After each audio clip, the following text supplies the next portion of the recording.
साधु साधु साधु। नमो तस् भगवतो अरहतो सम्मा सम्बुद्धस्स। नमो तस् भगवतो अरहतो सम्मा सम्बुद्धस्स।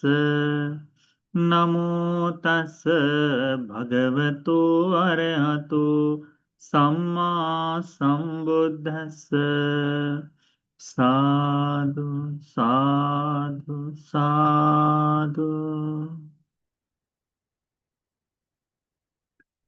पूजनीय कल्याण मित्र गुरुवंती जी को हमारा प्रणाम। साधु साधु साधु।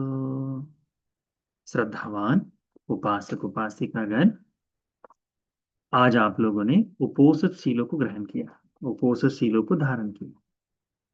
ये जो उपोषित के शील ग्रहण करके आज दिन भर में धर्म का बहुत सा अभ्यास किया है।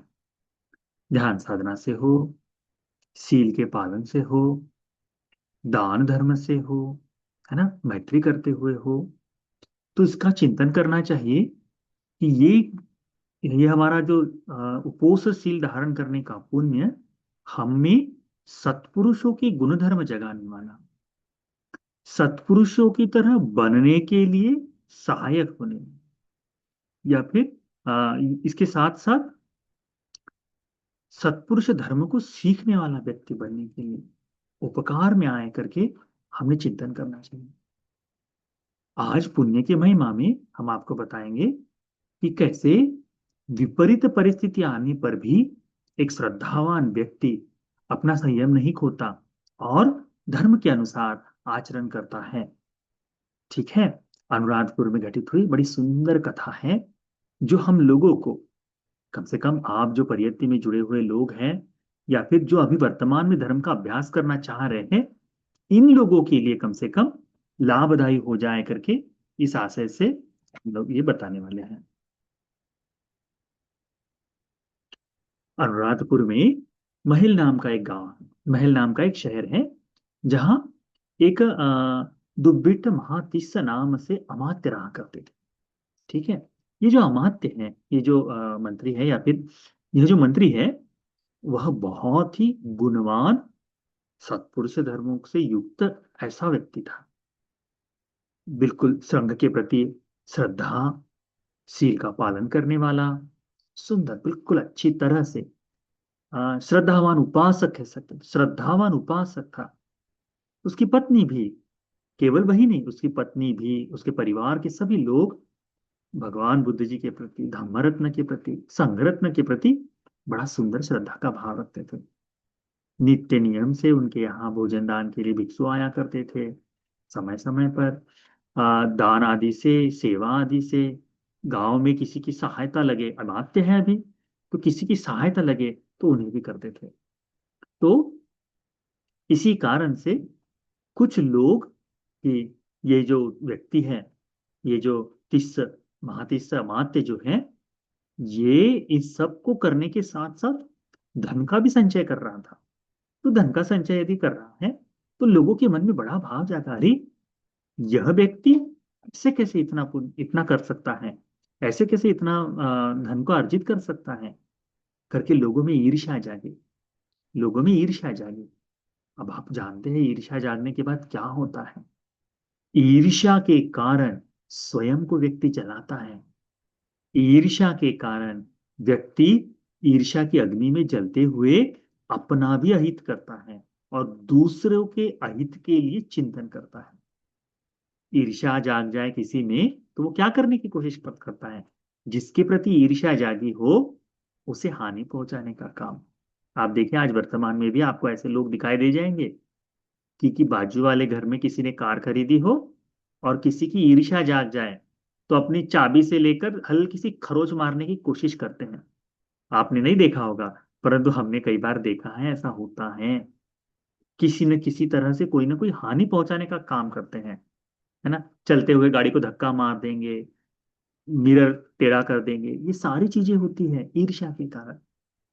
ईर्ष्या के कारण कुछ लोग तो इतने ईर्ष्यालु है कि जादू टोना टोटके करने का विचार मन में आ जाता है। अब उसकी कितनी सत्यता है पता नहीं, परंतु इस तरह से चिंतन करते हैं लोग। क्यों? ईर्ष्या के कारण। लोग ये नहीं देखते कि वो अपना सहायक है कि नहीं। तो ये जो आ, महातिस्स जो अमात्य है, ये श्रद्धावान है, बहुत सुंदर तरह से जीवन जी रहा है। श्रीलंका देश में एक उत्सव होता है। अभी तो उसका प्रमाण कम है, परंतु अतीत में ये हुआ करता था। उसे कहते हैं वप्प का उत्सव करके। ये वप्प उत्सव का अर्थ होता है कि हमारे यहाँ जैसे लोहरी गीत करते हैं ना, जैसे कि लोहरी नहीं, खेती करने से पहले, हल जोतने से पहले एक बड़ा उत्सव होता है। जब पहली बार उस पे हल चलाया जाएगा तो पूरा गांव जमा होता है। आपको यदि ध्यान में हो तो हमारे बोधिसत्व सिद्धार्थ गौतम जब बाल्यावस्था में थे तो शुद्धोधन राजा इसी तरह के एक उत्सव के लिए अपनी पूरी प्रजा के साथ खेत में गए थे। और वहां बोधिसत्व के साथ एक बड़ा चमत्कार सा हुआ था कि उनके जिस वृक्ष के नीचे वो बैठे थे उसकी छाया बदली नहीं थी। बाकी सब की छाया धीरे धीरे सूरज के कल के अनुसार दूसरी तरफ मुड़ते गई, परंतु बोधिसत्व के नीचे नहीं गई। तो यह आश्चर्य देखकर पिता ने दूसरी बार उनको नमन किया था। आप जानते होंगे शायद से। वैसा ही उत्सव, इसी इसी कारण से, इसी भाव से श्रीलंका में एक उत्सव मनाया जाता है जो खेती करने से पहले अपने सारे साज सज्जाओं के साथ बिल्कुल राजसी उत्सव मनाया जाता है। कि गांव का सबसे प्रधान व्यक्ति, उसके उसके खेती से शुरुआत की जाती है। तो सभी लोग उत्सव कराने के लिए, उत्सव मनाने के लिए वहां आते हैं। तो पूरी सारी तैयारी, उनके बैलों को सजाया जाता है। और पूरे गांव के लोग बिल्कुल तोरण वोरण बनाकर खेत के पास आते हैं। और उस दिन पहली बार, उस दिन साल की पहली शुरुआत में पहली बार हल चलाया जाता है और उसका उत्सव मनाया जाता है। तो बड़ा उत्सव है, एक साथ लगभग 500 1000 ऐसे हल इकट्ठा चलाए जाते हैं उस समय। तो उस उत्सव के लिए ये जो महातिस्स उपासक है ये तैयारी कर रहे थे। हुआ ऐसा कि एक व्यक्ति जो इनसे जलता था, ये व्यक्ति ने अपने मन में बड़ी ईर्ष्या जगाई और सोचा कि कैसे ये कि महातिस्स ये सब दान धर्म भी करता है, कैसे ये धन का भी संचय करता है, कैसे ये आदमी कर रहा है। मैंने इससे कर्ज लिया है, ये इसी तरह से बड़ा होते जाएगा तो फिर मेरा कैसे होगा करके, इसी को कैसे सारी चीजें ठीक होती है, मुझे क्यों नहीं ऐसा सब प्राप्त होता करके ईर्ष्या जागे। मैं भी देखता हूँ कैसे इसका ये सारा उत्सव ठीक होता है, मैं कोई ना कोई विघ्न उत्पन्न करूं। ये जो असत्पुरुष है, इस असत्पुरुष ने इस महातिस्स अमात्य से उधार लिया था। उधार लेने के बाद जिस व्यक्ति ने अपने को समय में सहायता की, उसके प्रति कृतज्ञता होनी चाहिए या उसके प्रति इस तरह का द्वेष का भाव। किसी भी देश में हो, किसी भी धर्म में हो, किसी भी जगह हो, जिसने तुम्हें सहायता की है उसके प्रति तुम्हारे मन में कभी गलत भाव नहीं जागना चाहिए। ये शिक्षा सभी जगह, ये सामान्य मनुष्य गुण धर्म है। ये बात यह व्यक्ति उस ईर्ष्या के कारण भूल गया। ईर्ष्या इसी तरह से जलाती है, व्यक्ति के गुणधर्मों को जलाकर नष्ट कर देती है। इसने क्या किया, देखता हूं मैं, क्यों ना इसका एक बढ़िया समझ ले। ये तो संघ के प्रति बड़ा श्रद्धावान है ना, और संघ भी इसे अच्छा मानता है, मैं इसी को सीधा करता हूं करके यह आदमी धीरे से अनुराधपुर में अभयगिरी नाम का महाविहार है, यानी पहले था, अभी खंडर सा हो गया है। महाबोधि वृक्ष जो है ना, जय श्री महाबोधि, उसके बाद में स्वर्णमाली महाचैत्य, थूपाराम, अभयगिरी, जेतवनाराम, ये सारी जगह जगह बनी हुई मोनेस्ट्रीज थी। ठीक है, तो अभयगिरी नाम का महाचैत्य है, आज भी है। वहां पर हजार हजार भिक्षु रहा करते थे। तो यह व्यक्ति जो असत पुरुष है वो वहां गया और वहां उस महाविहार के जो प्रधान भिक्षु है, तिस्सदत्त महाथेर नाम से, उन तिस्सदत्त महाथेर के पास गया और कहा कि भंते, हम है ना यहाँ से आए हैं, इस गांव के अमात्य को आप जानते हैं। अमात्य ने आप समेत 500 भिक्षुओं को इस दिन भोजन के लिए निमंत्रण दिया है। उस दिन क्या था? उत्सव मना रहे थे, किसका? कि खेती में पहली बार उसकी जुताई होगी करके। और उस दिन ये क्या कर रहा है? निमंत्रण दे रहा है। अब भंते जो थे, उन्होंने देखा कि वास्तव में ये जो व्यक्ति है, वास्तव में ये जो उपासक है, ये बड़ा श्रद्धावान है। निश्चित ही इसने निमंत्रण दिया होगा भोजन दान के लिए।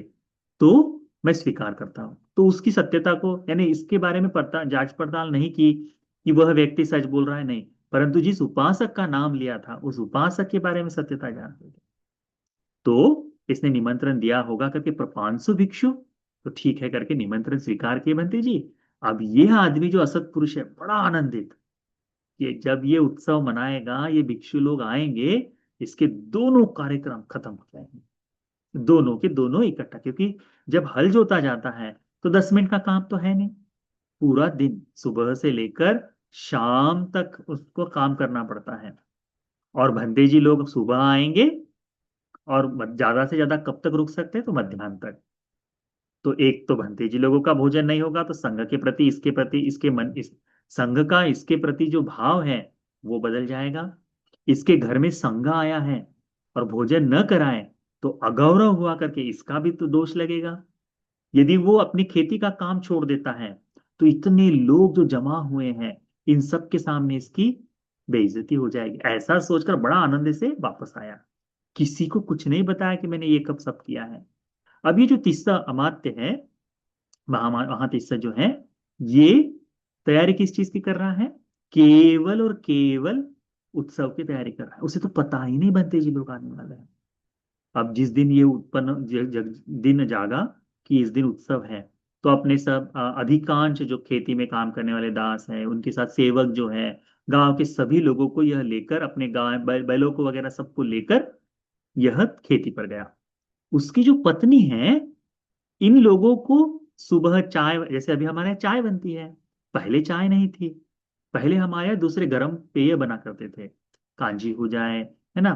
तो चावल की जो हल्की सी, हल्का पतला चावल बनता है, बिल्कुल मीठा होता है, कई बार हल्का सा तीखा होता है, हल्का सा बिल्कुल, है ना। दूध में मिले चावल होते हैं अलग से। आ, तो उस तरह से बनाया जाता था, यवागु कहते हैं उन्हें। तो चावल की जो है पतली खिचड़ी सी बनती है, बिल्कुल पतली होती है, बिल्कुल कप में तुम ऐसा पी सकते हो। तो उसको कहते हैं यवागु। तो यवागु हो जाए, कुछ छोटी छोटी खान पान की जो वस्तुएं हैं, पत्नी ने तैयार कर रखी थी कि जब यह उत्सव चलेगा तो मैं उस उत्सव में लोग जो आए हैं, गांव के लोग हैं, इन सबको, तो 500-600 लोगों के लिए उसने ये सारी व्यवस्था की थी। ये जो तिस्स दत्त थेर भंते जी हैं, महाथेर, 500 भिक्षुओं के साथ चलते हुए इस उपासक के घर में आए। पत्नी ने बाहर देखा, महासंघा आया है। तत्काल उसने जाकर नमन किया, प्रणाम किया, और भंते जी आइए बैठिए। तो घर में काम करने वाले जो थोड़े बहुत लोग थे, उनके साथ पटापट पटापट 500 लोगों के लिए आसन बिछाए। और जल्दबाजी चल रही है अभी घर में। अब ये जो तिसदत्त थेर बनते हैं, इन्होंने देखा, मैं जब हमेशा जब जब बुलाते हैं तो बड़ी शांति होती है यहाँ। इनके पुरुष जो है, ये जो तिस्स है, महातिस्स जो व्यक्ति है, ये यहाँ रहता है। परंतु आज ऐसा कुछ नजर नहीं आ रहा, और बड़ी हलचल महसूस हो रही है। तो उस महिला को पूछते हैं कि अ, उपासिका, ये कैसी हलचल है करके। हाँ, हम कुछ कुछ हो रहा है। तो वो बताती है, उपासिका बताती है कि बनते, आज हमारे खेत में वप्प का मंगल कार्य चल रहा है। खेती करने का मंगल कार्य चल रहा है, उसके उत्सव में सब लोग लगे हुए हैं। परंतु भैया आप 2 मिनट के लिए देखिए। तत्काल वो जो यवागु वगैरह जो 500 लोगों के लिए बनाए थे, वो उसने संघ को सबको परोसे, पात्र में सबको परोसे, थोड़ा मिष्ठान दिया, सब खाने के लिए दूध वगैरह दिया, घी दिया, थोड़ा सा शहद दिया। ये सारी चीजें जो देने देने लायक थी वो दे दी। भंते जी लोगों को लगा ये पात्र में हमको दे दिया है। उन्होंने पात्र लिया और जाने लगे। ये उपासिका हाथ जोड़कर खड़ी हो जाती है कि भंते, यह केवल प्रातः की न्याहारी के लिए है, ये नाश्ता है। आप थोड़ा देर रुकिए, हम भोजन बना रहे हैं, पूरे संघ के लिए भोजन बनेगा। तत्काल दासियों को लगाकर, सबको काम पे लगाकर, एक जन को बताया कि खेत में जाओ, वहां महात्य है, अमात्य है, उसको बुला कर लाओ, ये संघा आया है घर में करके। तो जान गए, ये जो दास ये जो महिला है, उपासिका है, बहुत ही सुंदर तरह से भजन बनाया संघ के प्रति। संघ बातचीत करके रुक गया कि हाँ उपासिका है तो रुकना चाहिए, रुक गया। और इस अमात्य को जैसे ही पता चला, तत्काल ये जो उत्सव का कार्य है अपने विश्वसनीय लोगों के हाथों में सौंप कर बताया, महासंघ आया है, मैं थोड़ी देर के लिए वहां जाऊंगा करके। तो दास के हाथों में तुरंत दूसरा कुछ बनाकर इसने उत्सव में भेज दिया।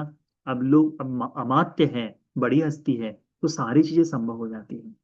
तत्काल ये लोग, ये व्यक्ति वापस आ गया और भंते जी लोगों को नमन करके बैठा और कहा कि भंते, आज का आने का कैसा हुआ, हमें पता नहीं था, परंतु बताया कि हाँ हाँ ऐसा है करके।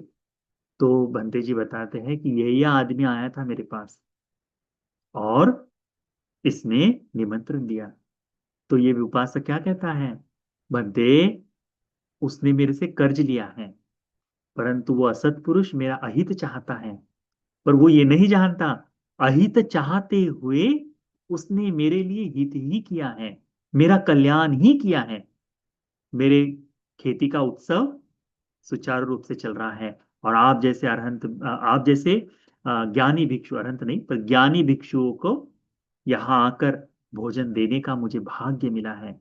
वह असत पुरुष शत्रु का स्वरूप में यदि हो तब भी आज से वो मेरा मित्र है करके कहता है। उस मित्र ने मुझ पर अनुकंपा ही की है इस तरह से। तो फिर पूरा भोजन परोसते हैं, संघ को बहुत ही श्रद्धा से, बहुत ही गौरव से परोस कर संघ को विदा करते हैं। देखिए, मित्र यानी असत पुरुष किसकी इच्छा कर रहा था, हानि करना चाहता था, परंतु उसकी हानि में भी इस उपासक का कल्याण ही छुपा। कैसे कल्याण, इस उपासक को संगदान देने का मौका मिला, संगदान देने का मौका मिला, और कोई हलचल नहीं। घर में उत्सव है, घर में त्योहार है, परंतु अंश मात्र भी संगदान में कमी नहीं हुई। इस उपासक से, इस बुद्धकालीन उपासकों से श्रद्धा क्या होती है, यह हमने सीखना चाहिए। ये तो भगवान के परिनिर्वाण के पश्चात के लोगों का भाव है। आप देखिए, वर्तमान में आपके घर में छोटा सा कार्यक्रम हो जाए, किसी का जन्मदिन हो या परित्राण ही हो, 10 लोग आ जाए, भंते जी का भोजन बनाने में बड़ी देरी हो जाती है, भंते जी का भोजन नहीं बनता। और भंते जी को बिठाकर यही कहते हैं, भंते जी 10 मिनट बैठो, 10 मिनट बैठो, और बड़े ही गौरव के साथ कहते हैं ऐसे, भंते जी 12 बजे के बाद खा ले तो कोई फर्क तो नहीं पड़ेगा ना, ऐसा पूछते भी। बड़ा अद्भुत है। तो कैसे श्रद्धा संपूर्ण हो, कैसे श्रद्धा पूर्ण हो।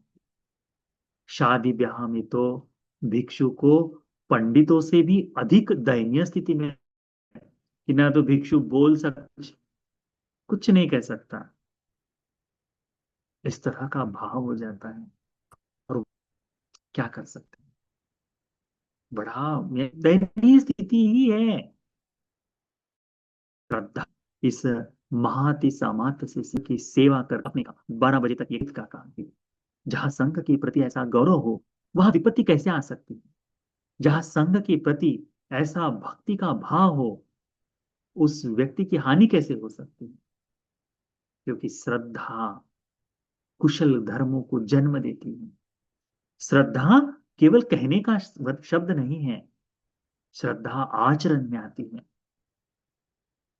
ये उपासिका देखो, माना कि उसमें हलचल हो गई कि अरे घर में कैसे हो रहा है, क्या हो रहा है, परंतु फिर भी संघ के प्रतीक बनते, आप बैठिए, एकाएक बनते जी आए ना, आप बैठिए, मैं आपके लिए भोजन की व्यवस्था करती हूँ। ये केवल नाश्ता है, खाना बन रहा है करके बनते जी को निमंत्रण, गौरव इस तरह से होता है। ऐसे ही सत्पुरुष, ऐसे ही व्यक्ति लोग इस धर्म का आचरण करते हुए सुगति को जन्म देते हैं। ऐसे ही कुशल धर्म का अभ्यास करने वाले सीलवान लोग निर्वाण के पथ पर अग्रसर होते हैं। ऐसे ही लोग बुद्ध शासन को संपूर्ण कर सकते हैं, बुद्ध शासन को चमकाते हैं। वे उपासक उपासिका इस पदवी को वास्तव में मुकुट की तरह धारण करने वाले होते हैं। देखिए, 500 भिक्षुओं के लिए भोजन तत्काल बनाकर देना सरल काम नहीं है। सरल काम नहीं है, मुश्किल काम है। पर कितने गौरव के साथ तत्काल संपूर्ण किया। इसीलिए हम लोगों ने सीखना चाहिए कि यदि अतीत में ये सब हो सकता है पुण्य का कार्य, आज वर्तमान में क्यों नहीं। आज लोगों की सहायता ले सकते हैं। सब विशेष करके ध्यान रखिए, असत पुरुष धर्म यानी ईर्ष्या का भाव यदि जागे तो अपनी हानि ही करेगा। उसे दूर करो। सत्पुरुषों की संगति करो, सत्पुरुषों के आचरण में रहो, आश्रय में रहो, सत्पुरुषों के साथ मित्रता करो। सत्पुरुषों के साथ मित्रता करोगे तो हमारा ये असत्पुरुषों का लक्षण जो है, वो ईर्ष्या जो है, धीरे धीरे दूर हो जाएगी। और सत्पुरुषों की तरह जीने के लिए श्रद्धा का सृजन करो, श्रद्धा को जगाओ। ठीक है। पुण्य की जो महिमा है ना, बड़ी अद्भुत है। पुण्यवान लोगों का जीवन बड़ा अद्भुत है। हानि करने के लिए आए हुए व्यक्ति को भी मित्र बनाने का भाव रखने वाला व्यक्ति धर्म में कैसा रममान होगा। बंते जी को क्या कहता है कि बंते, वह मित्र है मेरा, उसे मैं मित्र ही मानूंगा, चाहे उसके मन में रहे कि मैं इसकी हानि करूं, परंतु उसने मुझे पुण्य करने का मौका दिया है, तो यह मेरा मित्र ही है करके बड़ा सुंदर गौरव से अनुमोदन करते हैं, है ना। तो इसीलिए उपासक उपासिकागण, इस पुण्य की महिमा को ध्यान में रखो। पुण्य बड़ा अद्भुत है। पुण्य का लाभ बड़ा सुंदर है।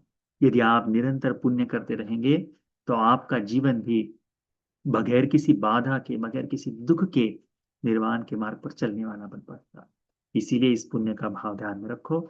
यह पुण्य की महिमा आप सभी को धर्म का जीवन जीने वाला, कठिन परिस्थितियों में भी अकंपित चित्त जगाने वाला, अचंचलता को दूर करने वाला, संघ के प्रति अकाल यानी आकारवर्ती श्रद्धा, अचल ऐसी श्रद्धा जगाने के लिए यह पुण्य की महिमा उपकारी हो जाए।